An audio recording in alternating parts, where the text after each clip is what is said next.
Hello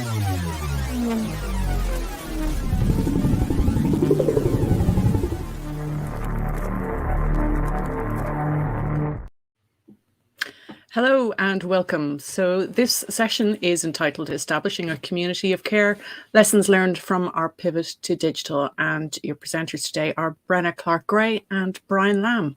Over to you. Thank you. Brian and I are joining you today from the Kamloops campus of Thompson Rivers University, which is located on the Kamloops Te Secwépemc territory within the unceded traditional lands of Secwépemc Ulu, where learning has taken place since time immemorial, and particularly open learning practices have taken place since time immemorial. Brian is going to start by giving you some context for our pandemic experience. So take it away, Brian.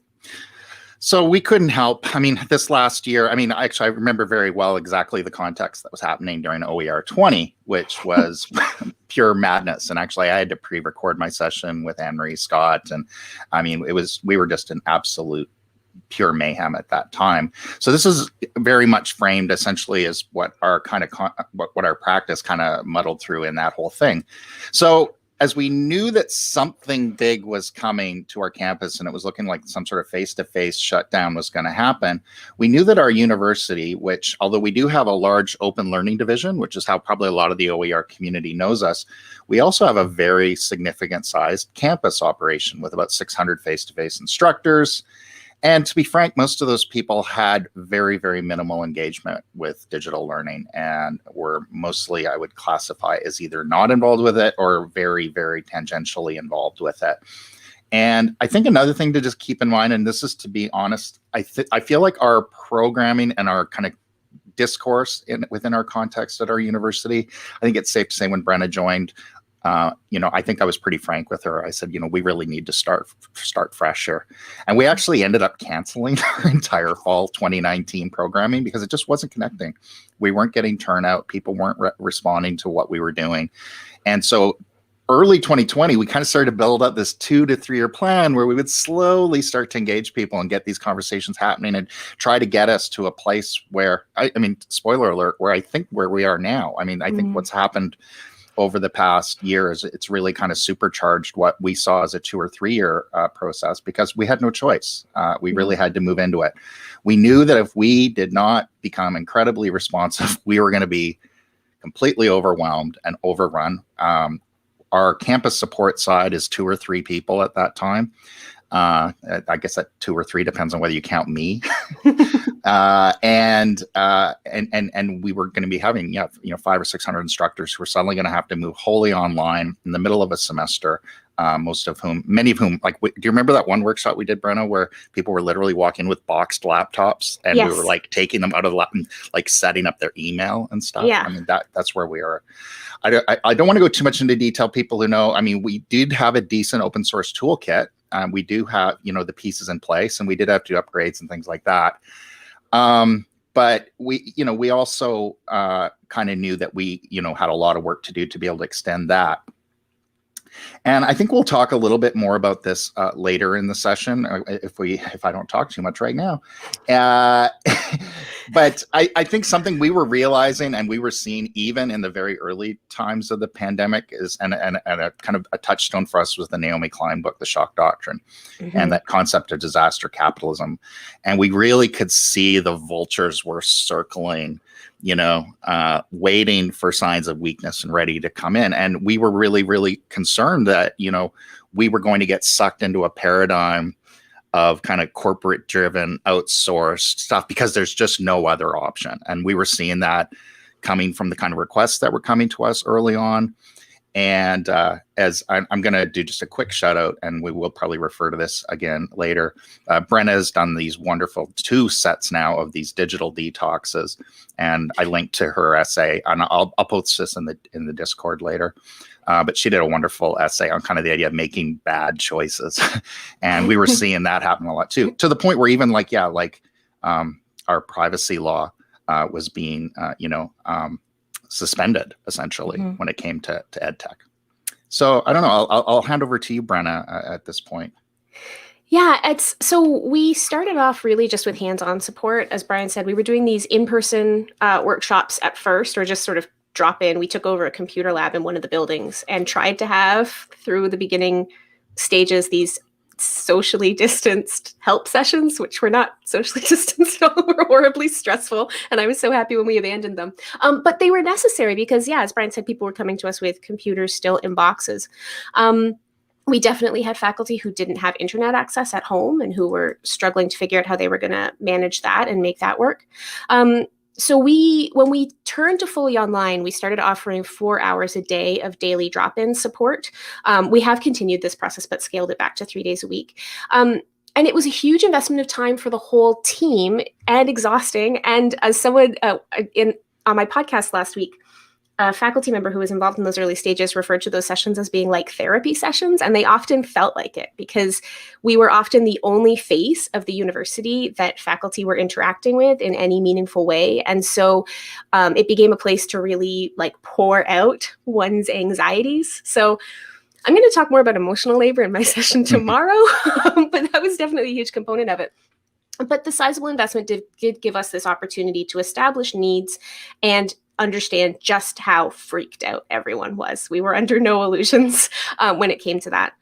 So we knew that we needed not just general preparedness and basic digital pedagogy skills, but like really concrete stuff like when do you do synchronous versus asynchronous and which tools in the toolkit are for which task, right? Basic audio and video production skills. And one concern that kept coming up, because we do live in this austerity climate for post-secondary, was faculty, particularly those on contracts, were really concerned about how they were going to log and report the work they were doing. And so the task was to kind of imagine a suite of programming over 6 weeks in May and June to prepare faculty for the September semester that could do all of that, which was terrifying, but also really exciting. And I think for our team, we had been so reactive, right? Just answering support tickets and helping with immediate on the ground concerns. That transition to actually building a suite of programming was really invigorating. And we tried to underpin everything with an ethic of care thinking. And obviously this is not new, particularly not to this community. Much of the discourse for teaching and learning professionals, particularly on Twitter, was about care, right? How do we manifest care in our classrooms? And so for us, it meant spending a lot of time in sessions prioritizing not faculty wants, but student needs. So we would hear a lot from faculty about, how are we going to stop them from cheating? How are we going to do this? How are we going to do that? And we would try to reframe that conversation to talk about, why students cheat under pressure and what we can do at the assignment design stage to deal with that rather than investing in a tech solution.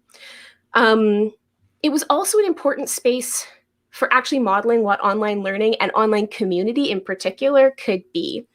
And I would say that's the number one piece of feedback we got when we surveyed instructors at the end of the series, was that coming to the workshops and joining in the community made them realize that it was possible to feel connected to people in a fully online space. And that was maybe over and above the technical skills, the most valuable thing.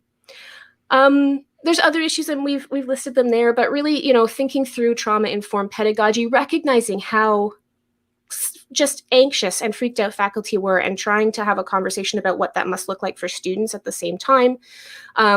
We spent a lot of time talking about low impact teaching because of our particular demographics. We have lots of students learning in remote communities or on reserves. And so we weren't sure what September would look like for those students and what access they would have to things like, really large video files, for example. And then most importantly, these spaces became really reflective. So we spent a lot of time in each session asking, first of all, checking in with faculty, seeing how they were doing, taking the temperature, just talking about dumb stuff like cats who were always on screen and various things like that. But also inviting reflection and trying to get to the bottom of where that anxiety was coming from alongside the digital pedagogy skills. I love Marshmallow Man so much. So Nicole Singular, who's our graphic designer in Open Learning, she helped us with the branding and imagery for the events. And summer camp was really a series of workshops. Marshmallow Man really captures the spirit.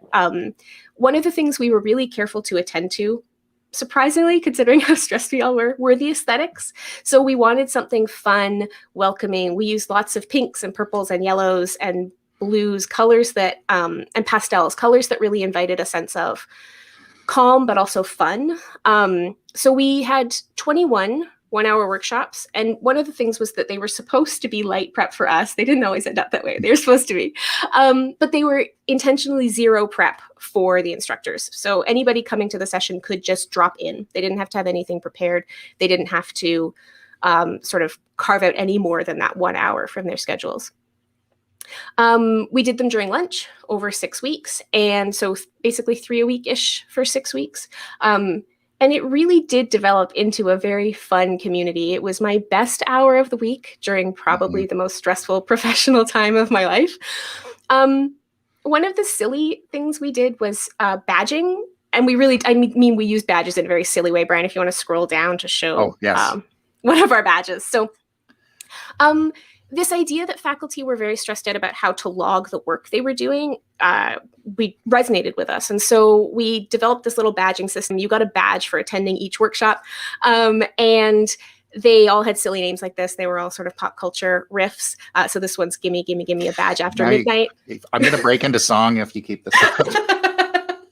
And this was actually for our badging session. I would say for Brian, the most surprising thing was how much people loved the badges and how motivational the badges were. I'd always been a badge skeptic, and I have to admit, the experience of last summer proved me wrong. They can definitely be deployed as a motivational tool, at least for a certain type of person, no question about it. Yeah, one of the people on our team, her dad was taking the workshops for his teaching, and he was obsessed with getting his badges, and he would be upset if something intervened and he didn't get to the workshop to get his badge. We'd always get a flurry of questions if there was any delay in getting them posted, or if for whatever reason someone didn't get one. That was probably our most common feedback, is where's my badge, or how do I get my badge? Yeah. It's true. So as Brian said off the top, we have faculty complement of about 600. 331 attended at least one workshop, most more than one. We had a certificate of digital competency. About half of those, little less than half of those earned that. And then what I don't think I have here is that, I do. The video archives have been watched hundreds of times, and we are in the process of building an open resource of those workshops.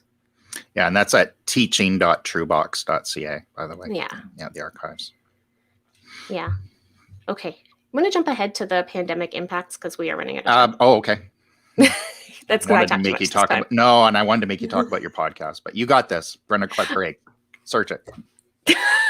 So we were really concerned, obviously, about the impact of these kinds of surveillance technologies, and nobody on this call will be surprised by that. Also, though, we saw a real increase in control and compliance mechanisms, so punitive testing instructors wanting to force cameras on. And so summer camp gave us a place not just to build skills, but to talk about care and to really talk about why we were making decisions like not bringing in an e-proctoring service on a widespread basis on campus, talking about low bandwidth needs of students, talking about Zoom fatigue, talking about equity and accommodations, and making that a thread that ran through every single workshop. So you might be showing up to learn how to edit a video in Kaltura or learn how to use Loom. But once you're there, we're also talking about all of these other equity and care practices as well. And it's hard to assess impact, right? But, a couple months ago, we had the experience of a move to bring in a quote unquote inclusive access textbook service to our campus.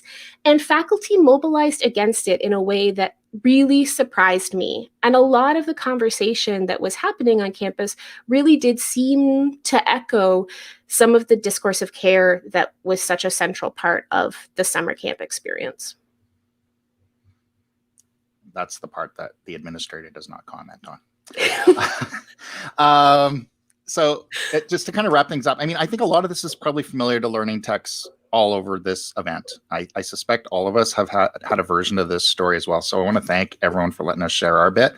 And maybe I'll try to keep an eye on the comments here, because people might want to have their own kind of things. But when I try to look back over the past year, some of the things I learned, since Brenna put me in a musical mood, I'm thinking now that Roger Miller song, "You can't roller skate in a buffalo herd." And and there's a line there, the Mike Tyson line, everyone has a plan until they get punched in the mouth. And I think that's idea. Like, you can plan for stuff, but the thing that I've learned from the last year is that plans are a nice thing to have. And yes, it's nice to think things through before you move forward, but you always got to be ready to adjust. I think it's safe to say the pandemic laid bare a lot of inequities. I mean, I think the hardest part for me, and Brenna's going to talk more about emotional labor at her session tomorrow, and I've heard her and read her on this, and she's amazing on it. But I think that's been the hardest part of the year for all of us, were some of the emails we were getting when things were breaking down. And I think those things were always there. It's just, it became impossible to ignore them because now there was this digital record of it. And frankly, because we were the first line, we were getting that. And some of these emails were really heartbreaking. And then some of the follow-up conversations really difficult. I referenced disaster capitalism before. I think we just need to talk a little bit about, at our university, we had significant layoffs. And, for when things like come along that you have problems with, and I think the textbook thing that Brenna referred to, a dimension of that, frankly, was, we're not, especially speaking for myself, who basically serves at pleasure at my institution, wasn't feeling especially secure in my job. So I have to literally make that calculation. Am I prepared to get fired over this?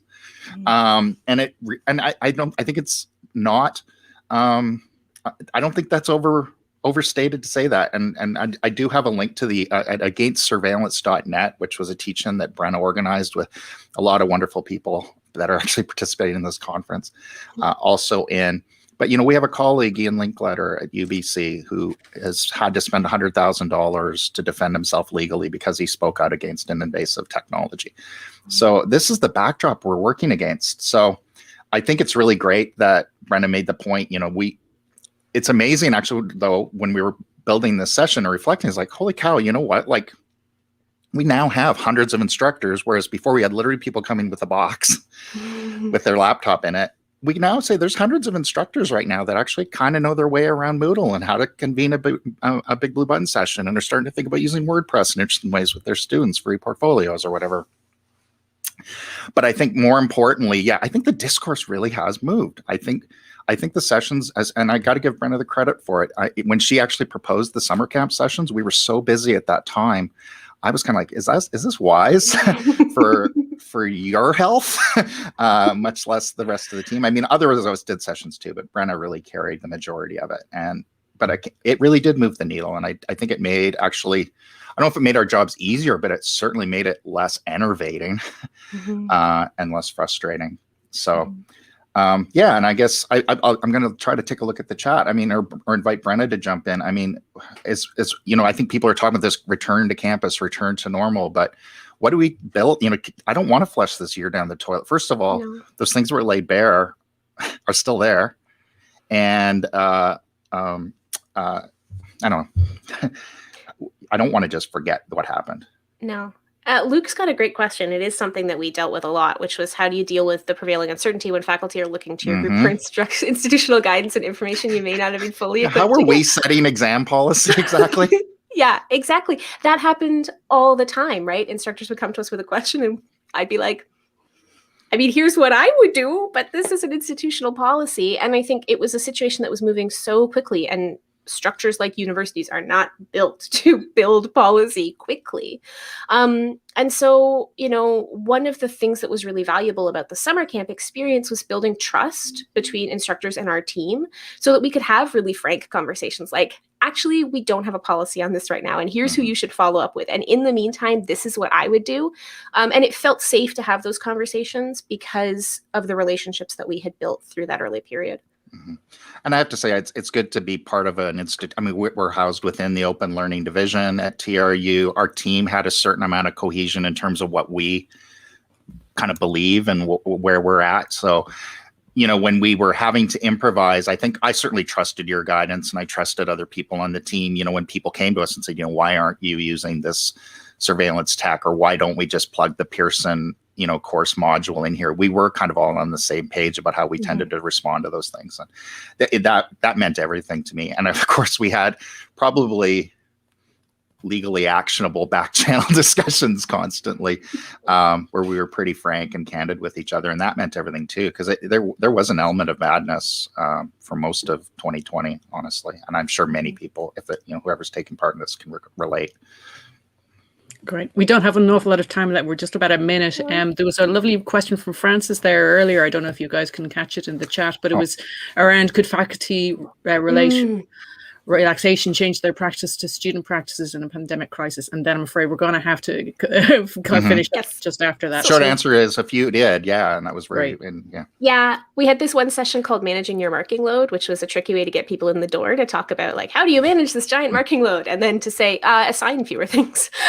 So we had a lot of conversations about care that were framed around these larger sort of faculty panic issues. And that really did seem to help people recognize the relationship between the kind of control that some part of them wish to exert in the classroom and the knock-on effect for them, particularly in pandemic conditions. Okay. I think this really resonates with an awful lot of people here. The chat is absolutely on fire. So maybe we could just take it over to Discord and carry on the conversation there. That'd be awesome. I just want to say thank you so much. Love you all. Love you all. Thank you for having us. Thank you. Nom nom nom.